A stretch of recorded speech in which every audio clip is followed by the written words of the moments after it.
Sejam bem-vindos, esta é a videoaula 5 da disciplina CEL 248, Introdução aos Estudos Linguísticos 2, oferecida pelo período remoto emergencial da Universidade Federal do Acre. Eu sou a professora doutora Michele Calil dos Santos Alves, sou professora de Linguística da UFAC, Campus Floresta, e na aula de hoje nós vamos falar sobre o português brasileiro. De acordo com Bortoni Ricardo, para nós entendermos a variação linguística no português brasileiro, é necessário imaginarmos três linhas, chamadas de contínuos. O primeiro contínuo é o de urbanização, o segundo é o de oralidade e letramento e o terceiro é o de monitoração estilística. Então, como vocês podem ver aí na tela, nós temos duas pontas. A primeira, do lado esquerdo, está localizada as variedades rurais. Já no ponto direito, nós temos as variedades urbanas padronizadas. E no espaço do meio do contínuo está situada a zona urbana. Então, os falares urbanos, ao longo do processo sócio-histórico brasileiro, foram sofrendo a influência da codificação linguística, da língua padrão, da pronúncia padrão, dos dicionários, das gramáticas, dos meios de comunicação, das imprensas, das obras literárias, certo? Das agências padronizadoras da língua. Então, nas cidades também se desenvolveu o comércio, depois a indústria, também há repartições públicas, civis e militares, organizações religiosas, enfim, várias instituições que promovem e implementam a cultura da escrita, do letramento. Então, por isso que essas variedades, tendem a utilizar, a língua padrão.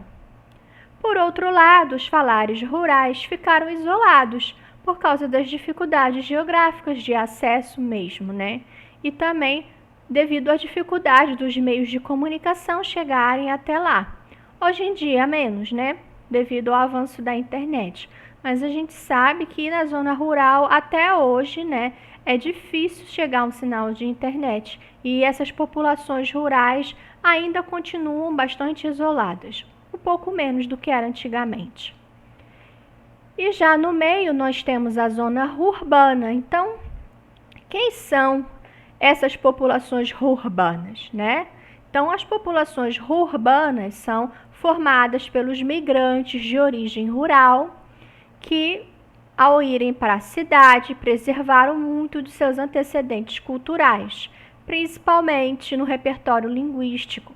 Além disso, a zona urbana corresponde às comunidades interioranas residentes em distritos semi-rurais, Não é 100% rural, Existe alguns traços, de zona urbana nessas pequenas cidades, Seja por causa da influência mesmo do crescimento dessa cidade, pela urbanização, seja devido à mídia, ou até mesmo a absorção da tecnologia agropecuária, certo? Então, são comunidades híbridas que contêm traços da zona urbana e traços da zona rural. Então, se nós tomarmos o contínuo de urbanização como uma metodologia de análise, é possível situarmos qualquer falante do português brasileiro nesse contínuo, levando em consideração a região onde ele nasceu e onde ele vive hoje. Então, por exemplo, um falante que nasceu e cresceu na cidade, ele localiza-se no polo urbano. Já um falante que passou a infância na zona rural, mas depois foi trabalhar, foi estudar, foi viver na zona urbana, ele então é um falante da zona urbana. Por outro lado, se um falante nasceu, cresceu, viveu e trabalhou a vida inteira na zona rural, ele é um falante do polo rural. Por exemplo, Chico Bento. Ele é um representante legítimo das populações que vivem no polo rural, Porque ele foi nascido e criado na zona rural, E ele carrega muitos traços da fala da zona rural. E você, em que ponto do contínuo você se localiza? No polo urbano, no polo rural ou no meio, na zona urbana? E seus pais e seus avós? Então, no contínuo de urbanização, é importante a gente notar que não existem fronteiras rígidas, ou seja, né, os limites que separam os falares rurais, urbanos e urbanos são bem fluidos e há sobreposição entre esses tipos de falares. Por isso que a gente utiliza um contínuo, uma gradação, né, uma escala. Então, muitas vezes, brasileiros nascidos na zona urbana vão passar temporadas na zona rural, né? E acabam observando usos linguísticos diferentes, né? E aí acaba tendo contato com essa fala rural. Por outro lado, existe também a possibilidade de falantes nascidos e criados na zona rural irem para a zona urbana, né? E aí vão ter contato com os falares urbanos. E por isso que a fala desses falantes pode ser conter traços, né, dos dois polos, certo? Existem algumas palavras que são típicas dos falares situados no polo rural e que vão desaparecendo à medida em que vamos chegando no polo urbano. Então, Bortone e Ricardo, ela divide as regras fonológicas do PB de acordo com dois tipos de traços: os traços descontínuos e os traços graduais. Os traços descontínuos, eles recebem esse nome porque eles têm uma distribuição descontínua, porque o seu uso é descontinuado na área urbana. Então, são traços presentes somente nas variedades rurais, né? E que quando são falados na zona urbana, carregam uma avaliação negativa, são estigmatizados, tá bom? Por outro lado, há traços que estão presentes na fala de todos os brasileiros e são chamados por ela de traços graduais, ou seja, eles se estendem ao longo de todo o contínuo. Então, vamos ver exemplos de traços descontínuos, ou seja, presentes nos falares rurais: inté, plantei, artura, ponhei, sor, uma folha, precisar, mulher, dispôs. Exemplos de traços graduais: limoeiro, ocê, dos vento, deixei, tiver, debaixo. Agora vamos ver exemplo por exemplo. Dos traços descontínuos, o primeiro exemplo é inté. Então, inté é uma forma arcaica da preposição até. E é muito comum nós termos arcaísmos no polo rural, que se preservaram desde a época mais remota da nossa língua, do português arcaico, né? Então, inté é uma forma que pode ser encontrada, por exemplo, em obras antigas, obras literárias como os Lusíadas, de 1572. O próximo exemplo é plantei. Então, nesse exemplo, nós temos a troca do L pelo R nos grupos consonânticos. A mesma coisa acontece nos pares bloco, broco, problema, problema ou problema. E muitas vezes são encontrados até em falares urbanos, mas Bortone e Ricardo considera esse tipo de traço descontínuo porque ele é muito estigmatizado na cultura urbana. O próximo exemplo é Artura. Então, mais uma vez, a gente tem a troca do L pós-vocálico pelo R. E é um fenômeno típico dos falares rurais, também visto muito estigmatizadamente nas cidades.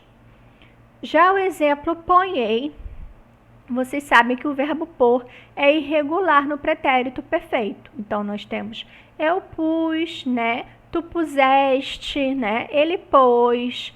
Então, o que acontece? Nos falares rurais, esse pretérito perfeito irregular, ele vai ser formado em analogia aos verbos regulares, usando primeiramente, a base da primeira pessoa do presente, né? Eu ponho, e aí o sufixo, a desinência, né? No caso, verbal, certo? Dos verbos regulares. Então, por isso que fica ponhei, né? Então, eu dancei, eu falei, eu ponhei. Esse tipo de fala é muito comum nas crianças pequenas. Então, você pode ver exemplos como eu descei, eu cheguei, né? Essa variante ponhei é uma forma bem estigmatizada e de estereótipo nas comunidades urbanas. O próximo exemplo é soar. Soar é uma variante da palavra sol, em que o L pós-vocálico é realizado como R. Então, essa flutuação entre L e R que a gente já viu várias vezes, né, é bem comum e própria das comunidades rurais. Então, vocês podem ter exemplos como galfo, garfo, calvão e carvão. Já precisar, trata-se de uma metátese, ou seja, o fonema R mudou de posição no interior da sílaba. Isso acontece muito nos falares rurais. Exemplos: tauba, parteleira, perguntar, vrido. E também acontece na fala das crianças pequenas, né? Então é muito comum a gente ter uma metátese como mânica, para máquina, gonosso, como negócio. Dispôs. Dispôs é a forma arcaica de depois. Então, dispôs se formou da junção de três preposições latinas: de, ex e post. Por isso que a gente tem esse S aí no meio de dispôs, por causa da preposição latina ex. Então, mais uma vez, um exemplo de arcaísmo como traço descontínuo. Já mulher, nós temos a aplicação de duas regras. Primeiramente, nós vamos ter a vocalização da palatal LH, né? E depois nós vamos ter a perda do R final. Então, essa perda do R final é muito frequente nos infinitivos. Por exemplo, a gente tem trabalhar, né? Que aí a gente tem até a vocalização da lateral palatal também, né? E também em substantivos, fio, paia, ou em adjetivos, melhor. Agora vamos ver os exemplos de traços graduais. Então, o primeiro deles é limoeiro. O sufixo eiro é pronunciado quase sempre como eiro. Então, o que acontece é que há uma diminuição, né, desse ditongo. Então, a gente chama de monotongação, tá? Passando de eiro a ero. Os ditongos ei e ai, seguidos dos fonemas ra, na, ya e ra, tendem a ser reduzidos, tornando-se vogais simples. Por exemplo, cadeira, cacho, beijo, ribeira, né? Agora vamos ver o exemplo de você. Você é um pronome que deriva de vossa mercê, vós mercê, você, você, né? Então, as formas você e se são usadas em estilos não monitorados por todos os brasileiros, inclusive os do polo urbano. Deixei. Mais uma vez a gente tem a monotongação do ditongo ei, né, que está na sílaba pretônica, tá? Então foi reduzido para e, assim como o limoeiro que nós vimos antes, né? Porém, o que é curioso é que o mesmo ditongo ei aparece na sílaba tônica final, né? Ele não monotongosou. Então, o que aconteceu? O fato é que as sílabas tônicas tendem a ser mais resistentes às mudanças fonológicas, tá? E, além disso, né, nós também temos o ditongo ou, passando a o. Por exemplo, em outro, outono, entrou, né?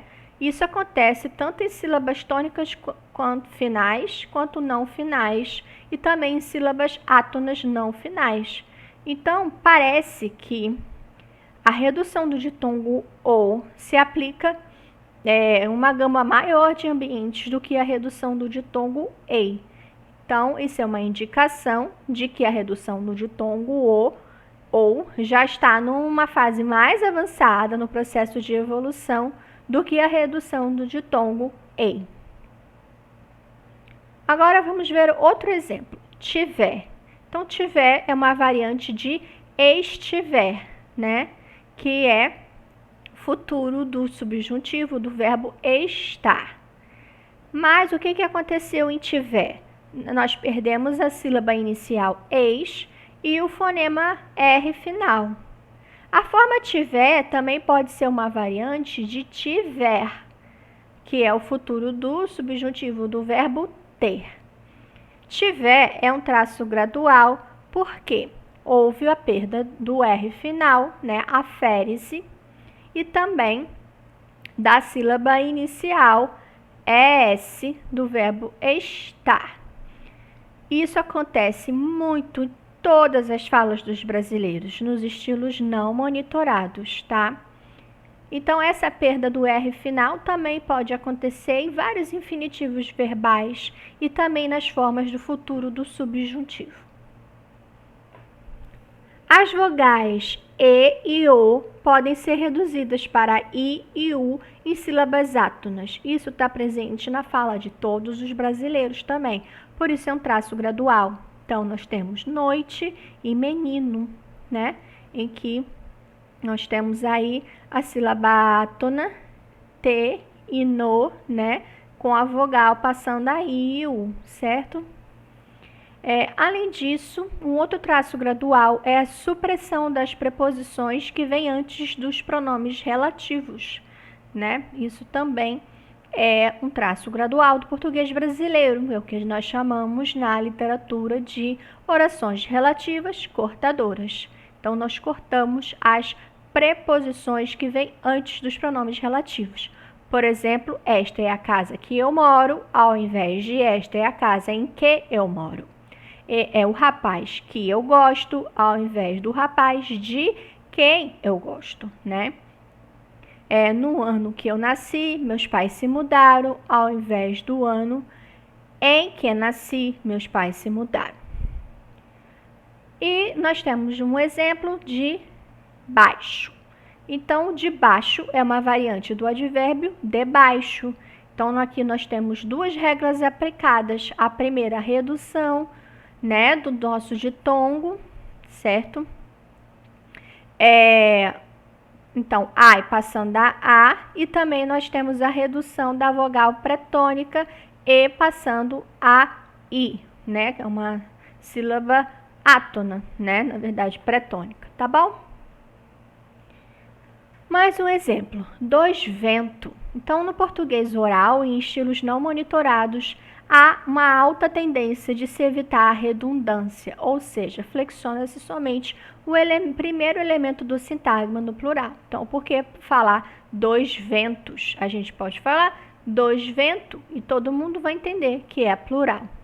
Então, essa regra é bem problemática, merece nossa atenção em sala de aula, porque é preciso, né, que os alunos que usam a variante sem a redundância, né, dos vento na sua linguagem oral, aprendam a se monitorar quando estiver em um estilo mais monitorado e na linguagem escrita, e aí vão ter que usar dois ventos, usando a redundância do plural, tá? O próximo contínuo é o de oralidade e letramento.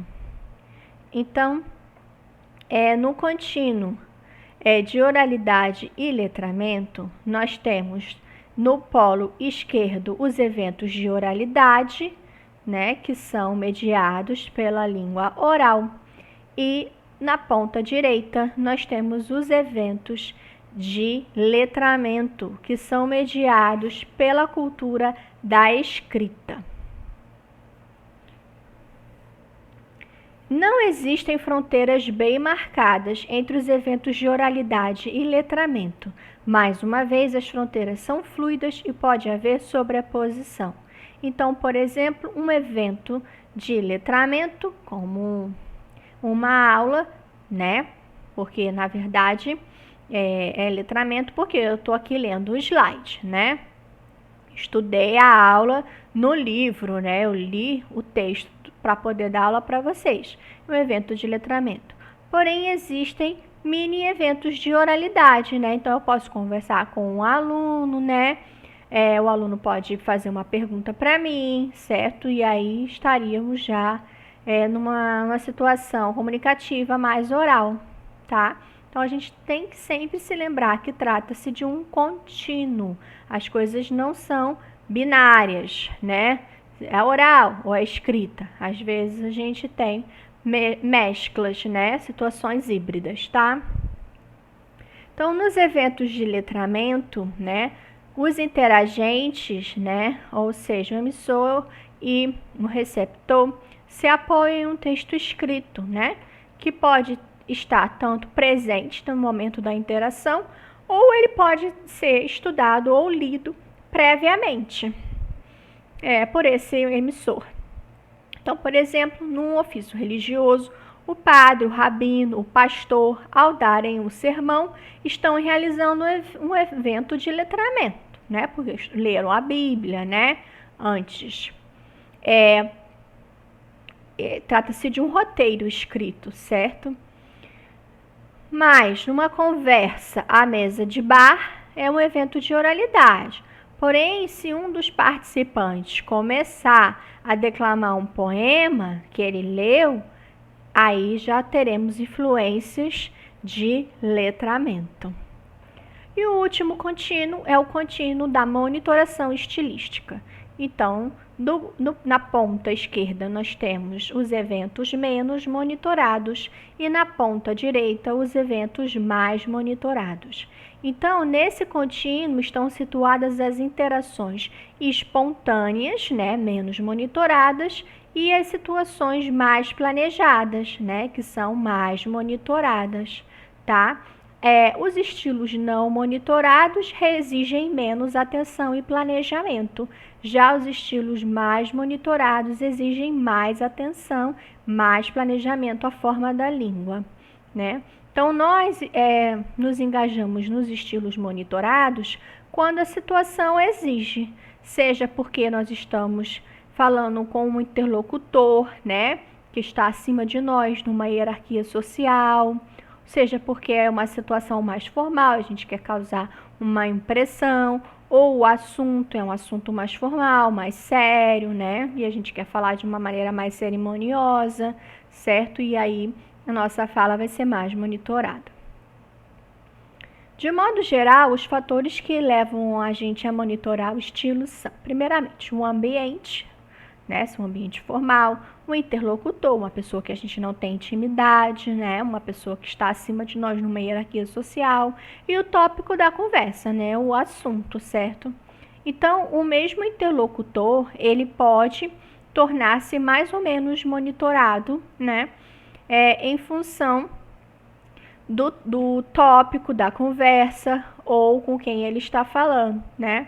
Então, a conversa séria pode passar por uma brincadeira, apenas mudando o nosso estilo. Então, a variação ao longo do contínuo de monitoração estilística, né, tem muito a ver com a noção de moldura ou enquadre dentro da sociolinguística interacional. Então, as molduras servem para orientar, né, os interagentes sobre a natureza da interação, do ato comunicativo, né?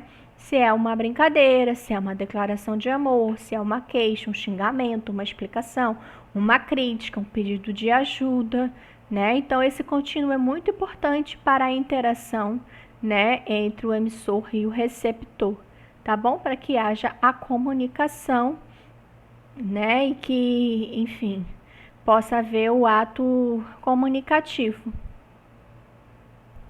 é importante nós destacarmos que os contínuos, né, eles não trabalham isoladamente, tá? Eles são encontrados simultaneamente nas situações comunicativas do nosso dia a dia. Então, eu trouxe um exemplo só, mas no livro da Bortoni Ricardo vocês vão ter vários exemplos, né? Vocês podem ver vários tipos, né, de combinações desses três contínuos. Então, por exemplo, um carpinteiro com pouca escolarização, residente na cidade de Braslândia, no Distrito Federal, veio da zona rural de Minas Gerais, né?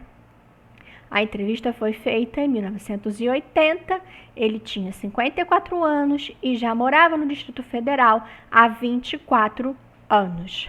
Então, bastante tempo. Porém, ele nasceu na zona rural de Minas Gerais. Vamos ver então o discurso dele.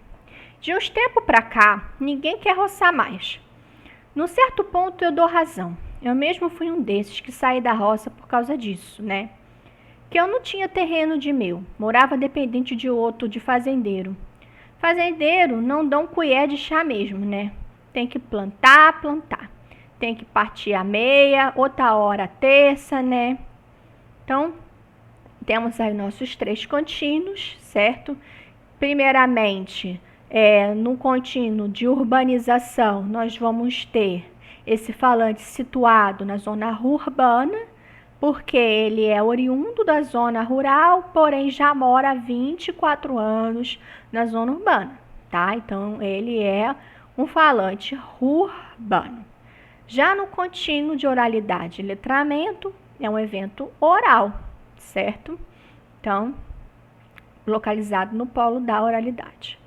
E no contínuo de monitoração estilística, é um evento mais monitorado, porque afinal de contas ele está dando uma entrevista, né, para uma pessoa que ele não conhece, certo? Então, na fala desse senhor, a gente consegue encontrar vários traços, né, tanto descontínuos quanto graduais, né?